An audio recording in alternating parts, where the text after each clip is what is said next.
नमस्कार दोस्तों, M Singh foreigners YouTube channel पे आप लोग का स्वागत है। आज मैं आप लोग के लिए उपस्थित हूँ बिहार एसआई मेंस 11/10/2020 को जो एग्जाम होने वाला है उसके लिए प्रैक्टिस सेट संख्या 5। इससे पहले 4 प्रैक्टिस सेट आ चुका है। उस चारों का और इस प्रैक्टिस सेट का सबका पीडीएफ आपको हमारे Telegram channel M Singh foreigners पर अवेलेबल होगा। टेलीग्राम चैनल का लिंक वीडियो को डिस्क्रिप्शन बॉक्स में भी अवेलेबल करवाया जा रहा है। आज शाम आप लोगों के लिए एक बेहतरीन हिंदी का 100 प्रश्नों का एक प्रैक्टिस सेट आ रहा है जो कि बिहार एसआई मेंस और बीएसएससी इंटर मेंस दोनों एग्जाम के लिए बहुत ही महत्वपूर्ण है। तो आज शाम 6 बजे उस प्रैक्टिस सेट को देखना ना भूलिएगा और देखिएगा कि आप क्या उस प्रैक्टिस सेट क्वालिफाई करते हैं या नहीं करते हैं, क्योंकि बहुत दिनों से बहुत सारे स्टूडेंट कमेंट कर रहे थे कि सर हिंदी के लिए एक स्पेशल प्रैक्टिस सेट लाइए। तो आज शाम 6 बजे वो आने वाला है। तो चलिए बिना वक्त गवाए हुए आज के इस प्रैक्टिस सेट को शुरू करते हैं। आज के सेट का प्रथम प्रश्न पूछ रहा है कि संविधान सभा के प्रारूप समिति का गठन कब किया गया था। ऑप्शंस देख लीजिए, 29 अगस्त 1946, 22 जनवरी 1946, 22 दिसंबर 1946 या 29 अगस्त 1947। इस प्रश्न का सही उत्तर हो जाएगा डी, 29 अगस्त 1947। आपको बता दूं कि 7 सदस्यीय ये पूरी की पूरी प्रारूप समिति थी जिसके अध्यक्ष आपको बी आर अम्बेडकर थे। प्रश्न संख्या 2, 1909 के अधिनियम पर विचार कीजिए। 1909 के अधिनियम को मार्डोमेंटो सुधार भी कहा जाता है। सांप्रदायिक निर्वाचन प्रणाली की शुरुआत इसी अधिनियम के द्वारा किया गया था। तो देख लीजिए, इस अधिनियम को मार्डोमेंटो सुधार के नाम से जाना जाता है। बिल्कुल सही बात है। मुस्लिमों के लिए पृथक निर्वाचन प्रणाली की व्यवस्था की गई थी, ये बात भी सही है। इस अधिनियम द्वारा विधान परिषद में अनुपूरक प्रश्न पूछने की व्यवस्था की गई थी, ये बात भी सही है। बैसरा की कार्यपालिका परिषद में पहली बार किसी भारतीय को शामिल किया गया था। तो चारों के चारों वक्तव्य सही है। जो 1909 में ये आया था उस वक्त मार्ले और मिंटो 2 व्यक्ति थे। तो मार्ले जो थे वो भारत के राजस्व सचिव थे। कहाँ पर? तो ब्रिटेन में थे, इंग्लैंड में थे। और जो मिंटो थे भारत के वायसराय थे। तो इसे मिंटो को भारत में सांप्रदायिक निर्वाचन प्रणाली के जनक भी माना जाता है, ठीक है ना। और ये जो कार्यकालिक परिषद में पहली बार किसी भारतीय को शामिल किया गया था, सत्येंद्र प्रसाद सिन्हा थे और इनको विधि सदस्य के रूप में निर्वाचित किया गया था। तो इस चीज को याद रखिएगा आप लोग। प्रश्न संख्या 3, प्रस्तावना संविधान निर्माताओं के मस्तिष्क की कुंजी है। सुप्रीम कोर्ट ने यह किस बात में कहा था? गोपालन, शंकरी प्रसाद, केशवानंदन या वीरूवाड़ी। तो ये वक्तव्य वीरूवाड़ी बाद में दिया था और वीरूवाड़ी बाद 1960 में आया था। और उसके बाद आपको केशवानंदन भारती जो वाद है वो 1973 में आया था। और इस समय केशवानंदन वाले में ये बता दिया था कि प्रस्तावना जो है संविधान का मूल ढांचा है, मूल अंग है। और उसी वक्त मूल ढांचा का एक कंसेप्ट जो है वो भी आया, ठीक है। 4, विपक्ष द्वारा सरकार के विरुद्ध अविश्वास प्रस्ताव लाने के लिए कितने सदस्यों का समर्थन प्राप्त अनिवार्य है? तो 50 सदस्यों का समर्थन अनिवार्य है अविश्वास प्रस्ताव लाने के लिए। 5, किस संविधान संशोधन में यह व्यवस्था की गई थी कि केंद्र तथा राज्य में मंत्रिपरिषद की सदस्य संख्या लोकसभा तथा विधानसभा सदस्यों की संख्या का अधिकतम 15% होगा? ऑप्शंस देख लीजिए। तो इसका सही उत्तर हो जाएगा 51वां संविधान संशोधन 2003 में यह व्यवस्था की गई थी कि 15% से ज्यादा नहीं होगा सीट। 6, भारत के किस विषय पर केंद्र एवं राज्य के बीच विवाद होने पर स्थिति में विवादों का निपटारा उच्चतम न्यायालय द्वारा की जाती है? उच्चतम न्यायालय को यह शक्ति किसके अंतर्गत आती है? मूल अधिकार, अपीलीय, परामर्श या रिट। तो उच्चतम न्यायालय को यह अधिकार मूल अधिकार के अंतर्गत आता है, राज्य और केंद्र के बीच निपटारा करना किसी विवाद का। क्वेश्चन संख्या 7 पूछ रहा है कि संसद के दोनों सदनों की संयुक्त बैठक कब बुलाई जाती है? किसी विधेयक पर दोनों सदनों की गतिरोध को दूर करने के लिए, राष्ट्रपति के विशेष अभिभाषण के लिए, राष्ट्रपति के वार्षिक अभिभाषण के लिए, उपयुक्त सभी। तो तीनों ही कंडीशन में संयुक्त अधिवेशन बुलाया जाता है। आप लोग प्रश्न का जवाब देने से पहले चाहे तो वीडियो को पॉज कर ले ताकि आपको प्रत्येक प्रश्न का जवाब देने के लिए 2 से 3 मिनट का अधिक समय मिल जाए। प्रश्न संख्या 8, भारतीय संविधान में लिए गए स्रोतों का वर्णन कीजिए और उसका सही मिलान कीजिए। संघीय व्यवस्था, भारत शासन अधिनियम, बिल्कुल यहां से लिया गया था। संविधान संशोधन प्रक्रिया कहां से लिया गया? तो दक्षिण अफ्रीका से लिया गया था। एकल नागरिकता कहां से लिया गया? तो ब्रिटेन से। और मूल अधिकार कहां से लिया गया? तो संयुक्त राज्य अमेरिका से लिया गया है। तो इस चीज को आप लोग देख लीजिएगा, मिलान कर लीजिएगा। प्रश्न संख्या 9, स्पीकर की अनुपस्थिति में संसद के दोनों सदनों का संयुक्त अधिवेशन की अध्यक्षता कौन करता है? उपराष्ट्रपति, स्पीकर द्वारा नियमित सदस्य, राष्ट्रपति द्वारा नियमित सदस्य या लोकसभा का उप स्पीकर? ऑब्वियसली जब स्पीकर अनुपस्थित होंगे तो लोकसभा का उप स्पीकर उपाध्यक्ष इसका करेंगे और उपाध्यक्ष भी अनुपस्थित होंगे तब राज्यसभा का उपाध्यक्ष करेंगे। और उस कंडीशन में भी वो भी अनुपस्थित रहेंगे तब जो वहाँ पे उपस्थित सदस्य होंगे संयुक्त अधिवेशन में उसमें से अपने मत के अनुसार जो वरिष्ठ सदस्य होंगे उनका चुनाव करेंगे। स्पीकर द्वारा नियमित सदस्य और राष्ट्रपति द्वारा नियमित सदस्य का कोई सवाल ही नहीं उठता है, ठीक है। प्रश्न संख्या 10, नीति आयोग के बारे में कौन सा कथन असत्य है? नीति आयोग का अध्यक्ष प्रधानमंत्री होते हैं, सही बात है। नीति आयोग के उपाध्यक्ष की नियुक्ति राष्ट्रपति करते हैं, गलत है। इसकी नियुक्ति आपको प्रधानमंत्री करते हैं। उपाध्यक्ष कैबिनेट मंत्री के समकक्ष होते हैं, ये भी सही है। प्रधानमंत्री द्वारा नियुक्त केंद्रीय मंत्रिपरिषद के अधिकतम 4 सदस्य शामिल हो सकते हैं। केंद्रीय मंत्रिपरिषद के 4 हो सकते हैं जबकि राज्य मंत्रिपरिषद वाले 2 हो सकते हैं शामिल, ठीक है ना। और कैबिनेट वाले मंत्री 4 शामिल हो सकते हैं। तो ऑप्शन इसका जो 2 है वो गलत है। नीति आयोग के उपाध्यक्ष की नियुक्ति राष्ट्रपति नहीं प्रधानमंत्री करते हैं। प्रश्न संख्या 11, बिहार राज्य में कौन सा जिला नेपाल से स्पर्श नहीं करता है? ऑप्शन देख लीजिए, सुपौल, किशनगंज, पूर्णिया या अररिया। तो इसका सही उत्तर हो जाएगा पूर्णिया। बिहार राज्य के 7 जिला आपको नेपाल से स्पर्श करते हैं। इन 7 जिला याद रखिएगा, 7 जिला, ठीक है। प्रश्न संख्या 12, कैमूर का पठार किस क्रम के चट्टानों में विस्तार है? ऑप्शंस देख लीजिए, आर्कियन, धारवाड़, विंध्य या कडप्पा। तो इसका सही उत्तर हो जाएगा विंध्य क्रम में ये है कैमूर का पठार है। संख्या 13 पूछ रहा है कि भारत वन वृक्ष रिपोर्ट 2019 के अनुसार देश का कुल वन आवरण देश के भौगोलिक क्षेत्र का कितना % है? कुल वन आवरण बता रहे हैं भौगोलिक क्षेत्र के अनुपात में। ऑप्शंस देख लीजिए, इसका सही उत्तर हो जाएगा 24.56%। और ये प्रश्न आपको बीपीएससी के पिछले एग्जाम में पूछा भी जा चुका है। भारत वन रिपोर्ट जो है प्रत्येक 2 वर्ष के अंतराल पर पेश किया जाता है, तो इस महत्वपूर्ण चीज को भी याद रख लीजिएगा। प्रश्न संख्या 13 में। प्रश्न संख्या 14, फ्रांस तथा स्पेन के बीच सीमा बनाने वाली पर्वत कौन सी है? ऑप्शंस देख लीजिए, आल्प्स, जूरा, पेरिनीज या ब्लैक पर्वत। तो इसका सही उत्तर हो जाएगा सी, पेरिनीज। प्रश्न संख्या 15, निम्न देशों में से कौन सा एक स्थल रुद्ध देश है? चारों तरफ से स्थलीय सीमा से घिरा हुआ देश। ऑप्शन देख लीजिए, बोलिविया, पेरू, सुरिनाम और उरुग्वे। तो इसका सही उत्तर हो जाएगा बोलिविया, यह दक्षिणी अमेरिकी देश है। जबकि एशिया की बात की जाएगी तो सबसे बड़ा स्थल रुद्ध देश कजाकिस्तान है। 16, सूची 1 को सूची 2 से मिलान करना है। देश और उसकी राजधानी की बात की जाए तो ब्राजील की क्या हो जाएगी? ब्राजीलिया हो जाएगी। क्यूबा का हवाना। केन्या का नैरोबी और जाम्बिया का लुसाका। तो ये मैचिंग है आपका। प्रश्न संख्या 17, केंद्रीय शुष्क भूमि अनुसंधान संस्थान, जिसको आपको कजरी भी बोला जाता है, कहाँ पर है? तो जोधपुर है। और इसका स्थापना कब किया गया था? तो इसका स्थापना किया गया था 1959 में। कजरी का स्थापना 1959 में किया गया था। प्रश्न संख्या 18, नॉर्मन ऑर्नेस्ट बोरलॉग जो हरित क्रांति के जनक माने जाते हैं किस देश से है? संयुक्त राज्य अमेरिका, कनाडा, न्यूजीलैंड या मैक्सिको। इसका सही उत्तर हो जाएगा संयुक्त राज्य अमेरिका। हालांकि ये मूल रूप से जो थे वो मैक्सिको के थे, लेकिन बाद में अमेरिकन नागरिक बन गए थे। प्रश्न संख्या 19, गोगीबिल पक्षी विहार अवस्थित है कहाँ पर? ऑप्शन देख लीजिए, बेगूसराय, मुंगेर, कटिहार या दरभंगा। तो ये बिहार के कटिहार जिला में है। धनुषाकार आकृति का है गोगीबिल पक्षी विहार, और इसका जो स्थापना किया गया था 1990 में हुआ था गोगीबिल पक्षी विहार कटिहार में। 20, क्रिकेट मैच का बल्ला जिसको कि बिल्लो लकड़ी कहा से बनता है, ये कहाँ से प्राप्त किया जाता है? उष्णकटिबंधीय वन, वर्षा प्रचुर वन, पतझड़ वन या शंकुधारी वन। तो ये प्राप्त किया जाता है शंकुधारी वन। अक्सर ये पर्वतीय क्षेत्र में पाए जाते हैं, भारत में जम्मू कश्मीर में पाया जाता है। क्या कि दक्षिणी पूर्वी व्यावहारिक हवाएं बारिश के मौसम में भारतीय उपमहाद्वीप में किसके कारण आकर्षित होती है? ऑप्शन देख लीजिए, उत्तर पश्चिमी भारत में कम वायु दाब होने के कारण, उत्तर पूर्वी व्यापारिक हवाओं के प्रभाव से, भूमध्य रेखा पर चक्रवात बनने से या पूर्वी हवाओं के प्रभाव से। तो इसका सही उत्तर हो जाएगा उत्तर पश्चिमी भारत में कम वायु दाब होने के कारण। जहां पर कम वायु दाब होता है वहां पर चारों तरफ से जो अधिक वायु दाब की हवाएं होती हैं वो चलती हैं। तो इसी कारण यहाँ पे दक्षिण पूर्वी जो व्यापारिक हवाएं होती हैं तो उसके कारण यहाँ पे ज़्यादा वर्षा होता है। और दक्षिण पश्चिम मानसून से आपको भी भारत में सबसे ज़्यादा वर्षा होता है, इस चीज़ को भी आप लोग याद रखिएगा। 22, जारवा जनजाति कहाँ पाई जाती है? अरुणाचल, मिजोरम, नागालैंड या निकोबार द्वीप समूह। तो निकोबार द्वीप समूह और निकोबार द्वीप समूह में आपको सैंपन जनजाति भी पाई जाती है, तो इसको भी याद रखिएगा। संख्या 23, क्षेत्रफल के क्रम से भारत के 3 बड़े राज्य। ऑप्शन देख लीजिए, तो इसका सही उत्तर हो जाएगा ए, राजस्थान, मध्य प्रदेश और महाराष्ट्र सबसे बड़े राज्य हो जाएंगे। 24, निम्नलिखित में से कौन सा क्षेत्र भौगोलिक रूप से ग्रेट निकोबार के सबसे निकट है? सुमात्रा, बोर्निया, जावा या श्रीलंका। तो इसका सही उत्तर हो जाएगा सुमात्रा। यहाँ से सुमात्रा की दूरी जो है ग्रेट निकोबार से लगभग 145 किलोमीटर के आसपास है, तो सबसे नजदीक हो जाएगा। 25, दंडकारण्य क्षेत्र अवस्थित है कहाँ पर? ऑप्शन देख लीजिए, तो दंडकारण्य जो होगा छत्तीसगढ़ और मध्य प्रदेश के बीच में ये अवस्थित है। क्या 26 पूछ रहा है, निम्नलिखित में से किस तट से भारत का औसत समुद्र तल मापा जाता है? मुंबई, कोचीन, विशाखापट्टनम या चेन्नई। तो इसका सही उत्तर हो जाएगा चेन्नई। और औसत समुद्र तल मापने का जो फॉर्मूला होता है वो होता है अधिकतम ज्वार की ऊंचाई प्लस अधिकतम भाटा की ऊंचाई भागा 2। यही है इसके फॉर्मूला नापने का। 27, पर्वतीय दर्रा है और उससे गुजरने वाले राज्य को मिलाना है। तो देखिए, माननीति और लिपुलेख कहाँ से गुजरता है? तो ये उत्तराखंड से हो जाएगा। नाथुला सिक्किम से हो जाएगा। जोजिला जम्मू कश्मीर से हो जाएगा और सीप किला आपको हिमाचल प्रदेश से हो जाएगा, तो याद रखिएगा।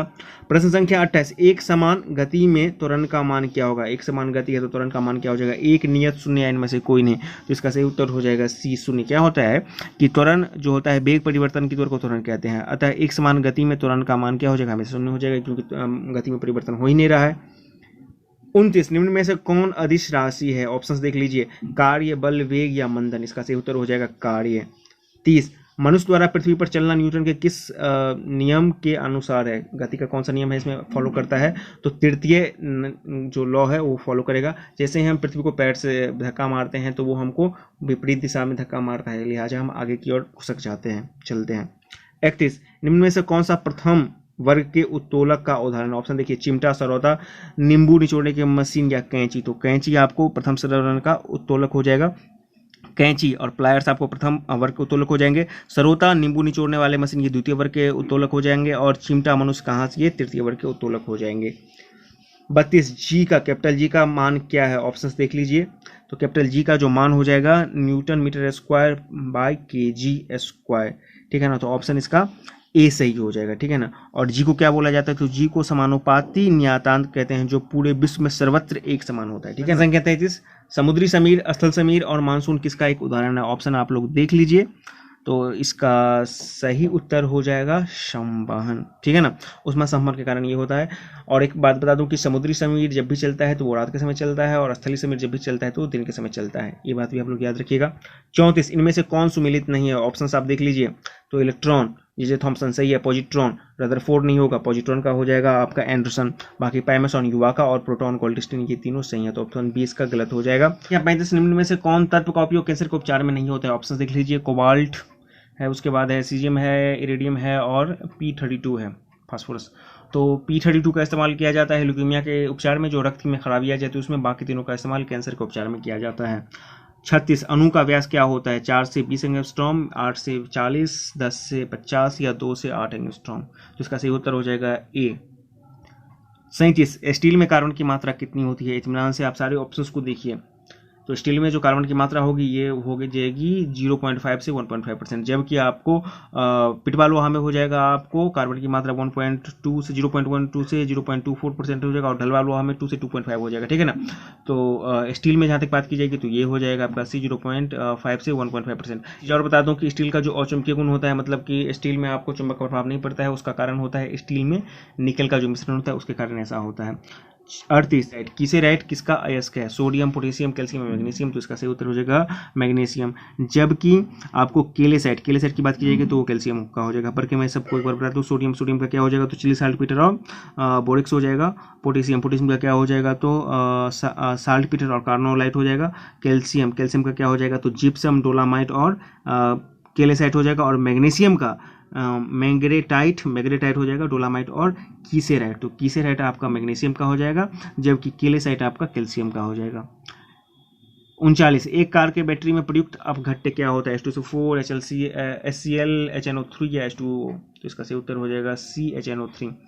देखिए HNO3 कार के बैटरी में प्रयुक्त किया जाता है, जबकि लेड संचय बैटरी में आपको H2SO4 का इस्तेमाल किया जाता है। 40, यूरिया किसके द्वारा यूरिया को जो है रक्त से पृथक्करण कौन करता है? ऑप्शन देख लीजिए। तो गुर्दा यानी किडनी करता है इसका पृथक्करण, ब्लड से यूरिया का जो ब्लड से पृथक्करण किया जाता है वो किडनी के द्वारा किया जाता है। 41, मिलान कीजिए। यहाँ पे हम लोग को मिलान करना है। तो माइकोलॉजी क्या हो जाएगा? माइकोलॉजी कवक का अध्ययन हो जाएगा। फाइकोलॉजी क्या हो जाएगा? तो शैवालों का अध्ययन हो जाएगा। एंथोलॉजी फूलों का अध्ययन, और फ्लोरिकल्चर क्या हो जाएगा? फूलों की खेती हो जाएगा। मिलान कर लीजिएगा आप लोग। 42, आधुनिक वर्गीकरण का पिता किसे कहा जाता है? अरस्तु, कार्लिनियस, लेमार्क या ट्रेवियस। तो इसका सही उत्तर हो जाएगा कार्लिनियस।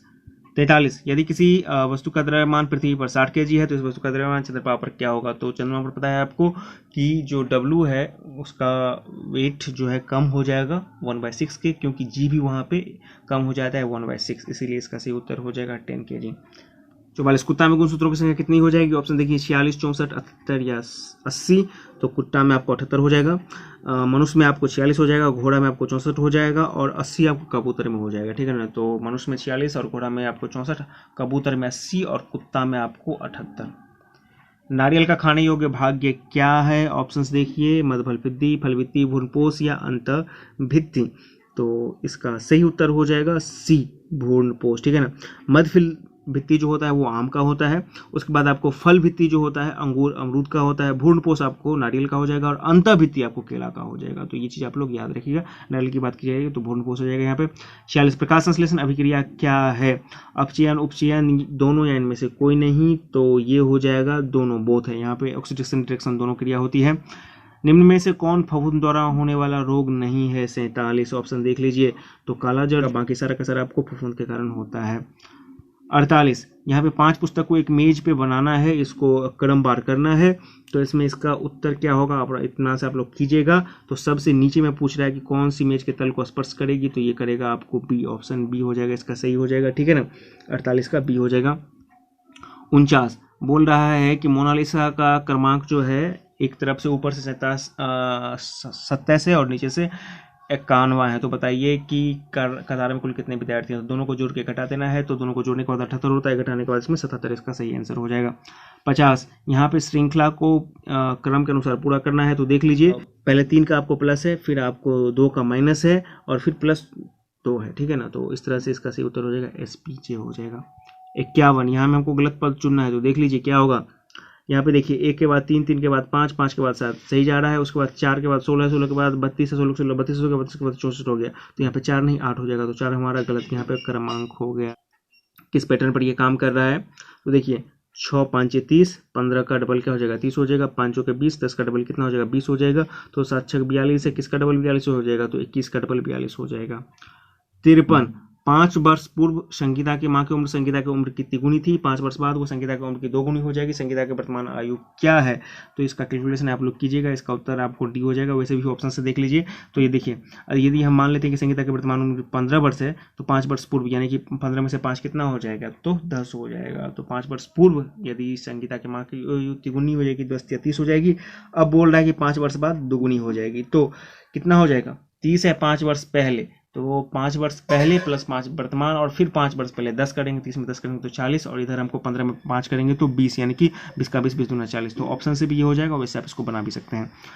54, यहाँ पे बोल रहा है कि एक 3 सेंटीमीटर ठोस घन के सभी सतहों को लाल रंग से रंग दिया गया है। इसके बाद इसे काटकर 1 सेंटीमीटर के आकार वाले छोटे छोटे घनों में परिवर्तित कर दिया गया है। तो इतने ऐसे घन होंगे जिनके 2 सतह रंगे होंगे, तो इसका उत्तर हो जाएगा 8। देखिए कॉर्नर वाले सतह में कुल 3 संख्या होता है, जिसका कि 2 सतह रंगा होता है और एक सतह आपको रंगा हुआ नहीं रहता है। तो दोनों ही कंडीशन में कितने ऐसे सतह होंगे जिनमें कोई भी सतह रंगा नहीं होगा, तो उसमें भी 8 हो जाएगा, और कितने ऐसे सतह जिनमें 2 सतह रंगा होगा तो उनमें भी 8 हो जाएंगे। ये आप जो है ना क्यूब कटिंग जरूर कर लीजिएगा, क्योंकि पिछले वाली हमारे असाइनमेंट में क्यूब कटिंग से प्रश्न आया था। 55, यहाँ पे हमको इस पैटर्न को देखकर इसको पूरा करना है। वैसे मैं बता दूं कि मैथ का डिटेल सॉल्यूशन आपको पीडीएफ सेट वाले सेट जो टेलीग्राम पर अवेलेबल है वहाँ पर भी आपको मिल जाएगा, तो घबराने की बात नहीं है। मैथ और रीजनिंग का डिटेल सॉल्यूशन वहाँ पर आपको अवेलेबल हो रहेगा। तो देख लीजिए यहाँ पे क्या किया गया है, उस पैटर्न को आराम से देखिए। तो क्या किया गया है, देखिए यहाँ पे छोटे वाले को वर्ग यानी कि 2 का स्क्वायर 4 हो जाएगा, उसमें 3 जोड़ दिया हो जाएगा, ठीक है। अब यहाँ पे देखिए छोटे वाले का वर्ग 6, 6 के 36, 36 में 15 जोड़ देंगे 51 हो जाएगा। अब इसी तरह से देखिए छोटे वाले का वर्ग 12 12 144 होगा, और 144 में 13 जोड़ देंगे तो 157 इसका आंसर हो जाएगा, 20 का सही आंसर हो जाएगा। 56, यहाँ पे हमको tan 4/5 दिया हुआ है, उसके बाद एक इक्वेशन दिया गया है, इसका वैल्यू देखना है। तो यहाँ पे देखिए कि ऐसे वाले में हम लोग क्या करेंगे कि इस फॉर्मेट में हमको लाएंगे सबसे पहले। तो इस फॉर्मेट में लाने के लिए हमको ऊपर नीचे अंश और हर दोनों में हमको cos थीटा से भाग दे देंगे, ठीक है ना। जब cos थीटा से भाग दे देंगे तो हमारा tan थीटा के फॉर्म में आ जाएगा, और इसको जब हम लोग सॉल्व करेंगे तो इसका जो उत्तर आ जाएगा वो आ जाएगा हमारा 56 का डी आ जाएगा, 1/6 आ जाएगा, ठीक है ना। 57, वर्ग की भुजा में 20% की कमी कर दी है, उसके क्षेत्रफल में कितने % की कमी हो जाएगी, 36% कमी हो जाएगी, ठीक है। 8 मीटर लंबे 6 मीटर ऊंचे और 22.5 सेंटीमीटर चौड़े दीवार बनाने के लिए कितनी ईंट चाहिए, जबकि प्रत्येक ईंट का 25 सेंटीमीटर लंबा 11.2 सेंटीमीटर चौड़ा और 6 सेंटीमीटर ऊंचा है। तो सीधी सी बात है, इसमें सबका हमको क्या कर लेना है कि लंबाई चौड़ाई और ऊंचाई का गुना कर देना है पहले दीवार का, और सबको एक में सेंटीमीटर में कन्वर्ट करके, और नीचे ईंट का जितना दिया गया लंबाई चौड़ाई गुने ऊंचाई उसको कर लेना है। सारा कैलकुलेशन करने के बाद इसका आंसर हमारा आ जाएगा 6460 में। आप लोग देखिए कि हमको जो कोण का मान निकालना है, किस कोण का निकालना है, तो एक्स इसका निकालना है। तो सबसे पहले यहाँ पे देखिए इस दोनों का होता है 180 डिग्री, तो 110 में से 110 को 180 में से घटाएंगे तो 70 हो जाएगा, ये 70 हो जाएगा। अब देखिए 70 और 30 100 हो गया, तो ये कितना हो जाएगा 80 हो जाएगा, तो इसका उत्तर बी हो जाएगा 80 हो जाएगा। प्रश्न संख्या 60, यहाँ पे बोला गया है 3 5 2 7 है, उसके पावर में 6 4 दिया गया, ठीक है ना, 6 5 4 दिया गया है। अब पूछ रहा है कि इसका जो है इकाई क्या होगा, तो इसमें हम क्या करेंगे 4 से भाग दीजिए, 64 और 14 हो गया, तो फिर 4 3 12 2 बच गया, तो अब 7 को स्क्वायर करेगा तो 9 हो जाएगा, तो इसका सही उत्तर हो जाएगा 60 का डी हो जाएगा। यहाँ पे थोड़ा सा कटा हुआ है। प्रश्न संख्या 61, यहाँ पे बोला गया है कि ABC के आई कितने हैं, 80 85 75% है, और बचत का अनुपात 8 9 20 है। ए और सी के आय का अंतर आपको 18,000 है, तो बी की आय क्या होगी। तो यहाँ पे देखिए सबसे पहले इसको भी सॉल्यूशन करना है, इसका भी डिटेल सॉल्यूशन आपको अवेलेबल करवाया जाएगा। यहाँ पे शॉर्टकट में बता रहा हूँ कि सबसे पहले हम लोग क्या करेंगे कि यहाँ पे हमारा आय का प्रतिशत दिया गया है, और यहाँ पे अनुपात भी दिया गया है, तो अनुपात और प्रतिशत को दोनों को मिलाएंगे तो एग्जैक्ट एक आय का जो हमारा अनुपात होगा अंतिम में वो होगा 40 60 और 80। अब फिर इसी के आधार पर फिर से हम लोग उसको सॉल्व कर लेंगे, तो 80x - 40x बराबर कितना हो जाएगा 18,000, x बराबर 450 हो जाएगा, और इसीलिए बी का आय कर देंगे 450 × 60 बराबर। इसका डिटेल सॉल्यूशन आपको टेलीग्राम चैनल पर भी अवेलेबल करवाया जाएगा, तो इसका उत्तर हो जाएगा सी 62। यहाँ पे हमको सबसे छोटा चुनना है, तो सबको भाग देकर देख लेंगे, तो इसका सही उत्तर हो जाएगा हमारा पहला 15/16। तो देख लीजिए ऑप्शन किधर है, 15/16/16। 63, कुछ मिठाइयाँ 175 बच्चों बराबर बांटी जानी थी, परंतु 35 बच्चे अनुपस्थित रहने के कारण प्रत्येक बच्चे को 4 मिठाई अधिक मिली। तो बताएं कितनी मिठाइयाँ वितरित की गई। तो मान लीजिए 35 बच्चे अनुपस्थित थे, 175 में से 35 कर देंगे तो कितना 40 हो गया, और हम मान लेते हैं कुल मिठाई की संख्या x, तो 140 हो गया। और यदि सब बच्चे रहते हैं तो कितना होता, 175 होता। तो कितना का दोनों में अंतर गया है, 4 का अंतर गया है। दोनों को हम सॉल्व करेंगे तो हमारा उत्तर आ जाएगा 2863 का उत्तर हो जाएगा 2864। 3110 रुपये को 16.2/3 वार्षिक ब्याज की दर से 3 वर्ष के लिए उधार दिया गया है। यदि ऋण को 3 किस्तों में चुकाना पड़े तो किस्त का मान कितना होगा। इसका डिटेल सोल्यूशन आपको दिया जा रहा है PDF में। इसका जो उत्तर हो जाएगा वो किस्त का हो जाएगा 1715 रुपया, तो वो कहीं पर नहीं है, तो इसका ऑप्शन हो जाएगा D।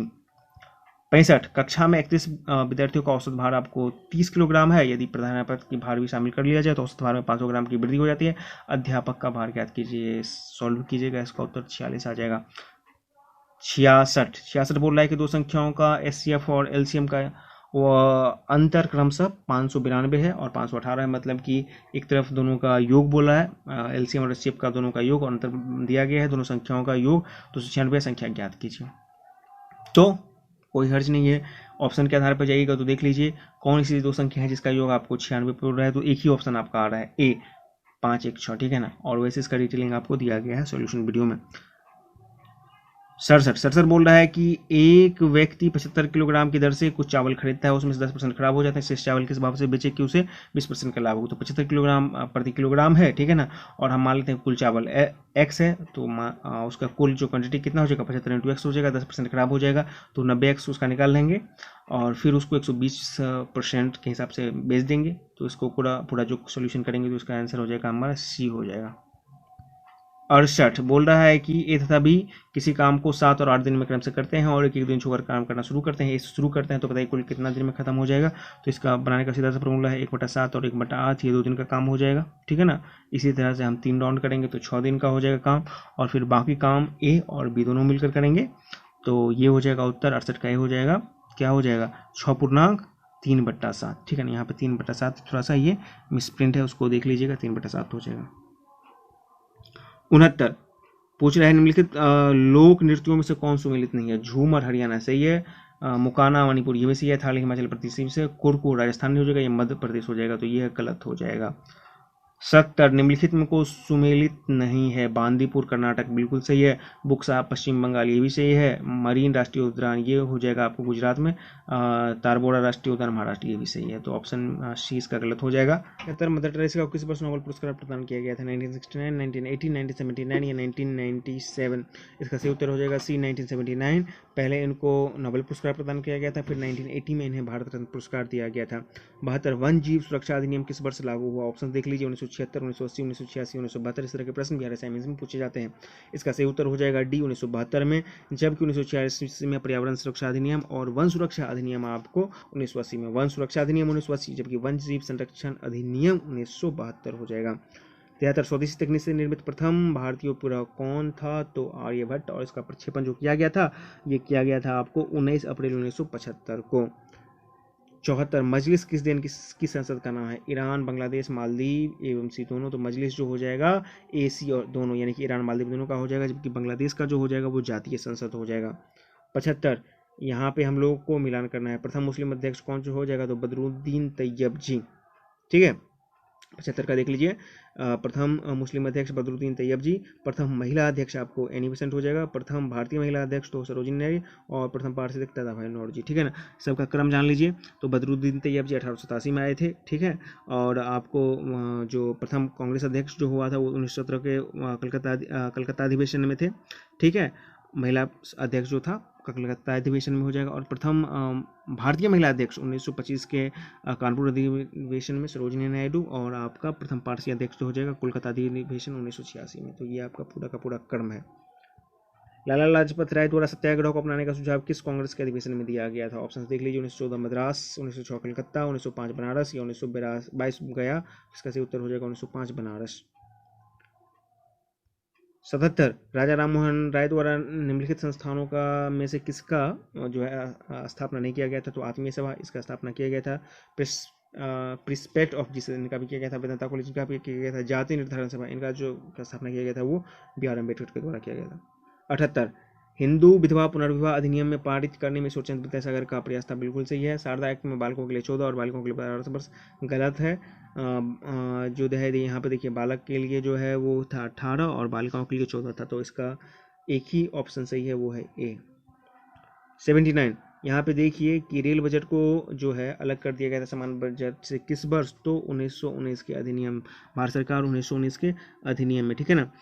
1921 में एडवर्ड समिति की सिफारिश के आधार पर सामान्य बजट से रेल बजट को अलग कर दिया गया था। भारत माता सोसाइटी के संस्थापक कौन थे, ऑप्शन देख लीजिए, जतिन नाथ बनर्जी, जतिन मोहन चटर्जी, योगेश चंद्र, या इनमें से कोई नहीं, तो इसका सही उत्तर हो जाएगा जतिन मोहन चटर्जी, 80 का बी। आगे चलते हैं। 81 फोर्ट विलियम कॉलेज की स्थापना किस गवर्नर जनरल के द्वारा किया गया था, Lord Cornwallis, Lord Hasting, Lord Wellesley या लॉर्ड हार्डिंग प्रथम, तो 81 का सही उत्तर हो जाएगा सी। ये 1880 में किया गया था, लॉर्ड वेलेस्ली के द्वारा किया गया था फोर्ट विलियम कॉलेज की स्थापना। और क्यों किया गया था, तो नागरिक सेवा में गए युवकों को प्रशिक्षण करने हेतु फोर्ट विलियम कॉलेज की स्थापना लॉर्ड वेलेस्ली द्वारा किया गया था 1880 में। 82 सहायक संधि, सहायक संधि क्या हो जाएगा, तो लॉर्ड वेलेस्ली, ठीक है।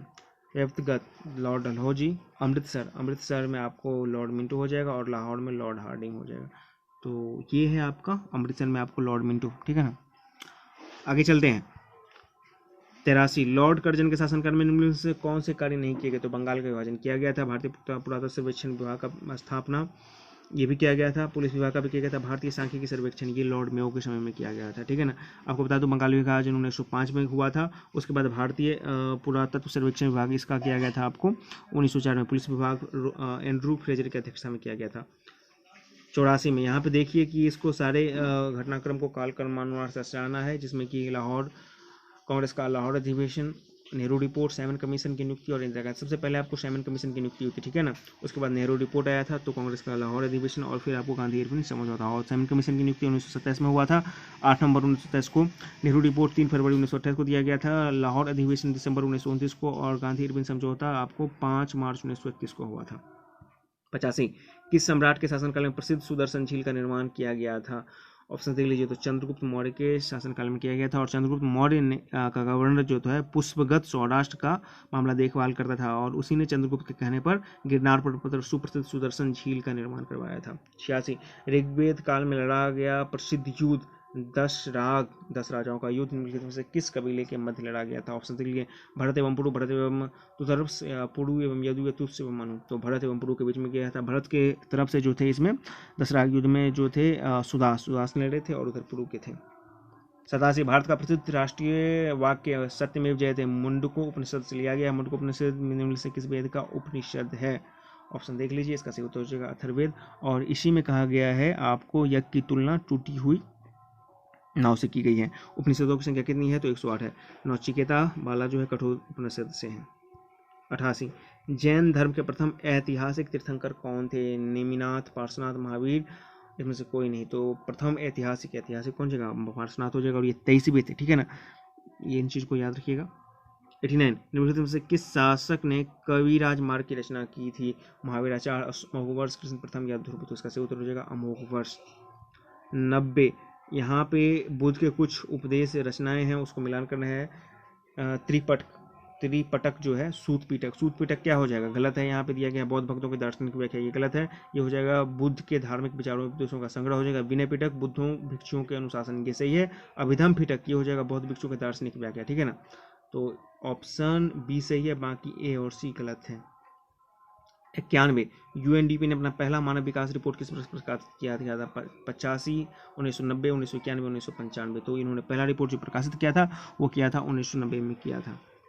92 जब किसी मुद्रा के मूल्य में किसी विदेशी मुद्रा के समक्ष आधिकारिक तौर पर मूल्य ह्रास कर दिया जो, तो क्या होता है, इसको बोला जाता है अवमूल्यन बोला जाता है। 93 घाटे की वित्तीय व्यवस्था का अर्थव्यवस्था पर क्या प्रभाव होता है, जब भी घाटे की वित्तीय व्यवस्था होती है तो वहाँ पे मुद्रा को छापा जाता है अत्यधिक संख्या में, तो मुद्रा आपूर्ति में वृद्धि हो जाती है, इसी को घाटे की अर्थव्यवस्था कहा जाता है। 94 राष्ट्रीय खाद्य सुरक्षा मिशन की शुरुआत कब की थी, 7, 2011, 2013, 2015, इसका सही उत्तर हो जाएगा 2007 राष्ट्रीय खाद्य सुरक्षा मिशन, ठीक है ना। जबकि सीधे खाद्य सुरक्षा मिशन का जो होगा किस वर्ष पारित हुआ था, तो संसद में 2013 में, और शुरुआत 2014 से होगा। 95 निम्न में से कौन मौद्रिक नीति का गुणात्मक उपकरण नहीं है? साख, राशनिंग, नैतिक दबाव, प्रत्यक्ष कार्यवाही, खुले बाजार की नीति। तो इसका सही उत्तर हो जाएगा खुले बाजार की नीति का इसका कोई संबंध नहीं है, बाकी तीनों इसके संबंधित हो जाएंगे। महमूद गजनवी, भारत पर आक्रमण किया गया जिसमें कि सर्वप्रसिद्ध आक्रमण आपको सोमनाथ मंदिर पर था। यह आक्रमण कौन सा था? तो महमूद गजनवी ने कुल 17 बार भारत पर आक्रमण किए और जो सोमनाथ मंदिर पर था वह 16वां था। 17वां आक्रमण जो था उनका अंतिम आक्रमण साबित हुआ। 97 कुतुबुद्दीन ऐबक द्वारा भारत में गुलाम वंश की स्थापना की गई थी। निम्न में से कौन कथन ऐबक के संबंध में सत्य नहीं है? ऐबक का राज्याभिषेक लाहौर में हुआ था, बिल्कुल सही है। इतिहासकार मिन्हाज ने उन्हें हातिम द्वितीय कहा था, यह बात भी सही है। ऐबक ने शेख ख्वाजा कुतुबुद्दीन बख्तियार काकी के स्मृति में कुतुब मीनार का निर्माण कार्य प्रारंभ किया था, यह बात भी सही है। और ऐबक का मकबरा दिल्ली में इनका लाहौर में है, तो ये गलत हो जाएगा। 98 गयासुद्दीन बलबल ने अपने विद्रोहियों के प्रति लोहे एवं रक्त की नीति का पालन किया था। इस नीति का क्या अर्थ होता है? विद्रोही की सिर का तलवार से कलम कर देना, विद्रोही के लोहे की जंजीर में जकड़ लेना, विद्रोही व्यक्ति को लोहे की कील ठोकर मार डालना, विद्रोही की हत्या कर उसके स्त्री बच्चों को गुलाम बना लेना। इसका सही उत्तर हो जाएगा डी, विद्रोही के व्यक्ति का हत्या कर देना और उसकी स्त्री बच्चों को गुलाम बना लेना। लोह रक्त की नीति में इन्होंने ये चीज़ अपनाया था और इन्होंने सिजदा एवं पैबोस का भी नियम पालन किया था। बलबन ने रक्त और लौह की नीति का भी पालन इन्होंने किया था। 99 नंबर की तरफ से किस सुल्तान ने द्वितीय सिकंदर की उपाधि धारण की थी? ऑप्शन देखिए, बलबन, फिरोज खिलजी, अलाउद्दीन खिलजी, अकबर। तो सिकंदर ईशान या अलाउद्दीन खिलजी, इसे ही द्वितीय सिकंदर कहा जाता है। 100 सल्तनत काल में जो भूमि सीधे केंद्र के नियंत्रण में रहती थी एवं उसकी समस्त आय सीधे शाही कोष में भेजी जाती थी उसे क्या कहा जाता है? मदद, मास, इक्ता, इनाम या खालिस भूमि कहा जाता था, ठीक है ना। और आपको जो इसमें होता था आपको जागीर कर्मचारियों को वेतन के बदले दिया जाता है और सरयुग भूमि धार्मिक प्रवृत्ति के व्यक्तियों को दिया जाता था। तो इस प्रकार आपने 100 प्रश्नों का एक बेहतरीन सेट देखा। उम्मीद है आपको प्रश्न ये पसंद आए होंगे। आपके दिमाग में कोई डाउट रह जाता है तो कमेंट बॉक्स में लिखें। वीडियो यदि पसंद है तो लाइक शेयर जरूर करें। यदि चैनल पर नहीं तो चैनल को सब्सक्राइब जरूर करें और इंतजार करें आज शाम 6 बजे आप लोगों के लिए हिंदी का 100 नंबर का प्रैक्टिस सेट आ रहा है जो कि BSSC इंटर मेंस और बिहार SMS दोनों ही एग्जाम के लिए बेहतरीन है। चैनल को सब्सक्राइब करना ना भूलें। मिलते हैं किसी और वीडियो देखने के लिए बहुत बहुत धन्यवाद। सब्सक्राइब करें हमारे चैनल एम सिंह फाउंडेशन को और बेल आइकन को प्रेस करने के बाद नोटिफिकेशन को ऑन कर लें कॉम्पिटिटिव एग्जाम की तैयारी एवं संबंधित सभी जानकारी सबसे पहले पाने के लिए।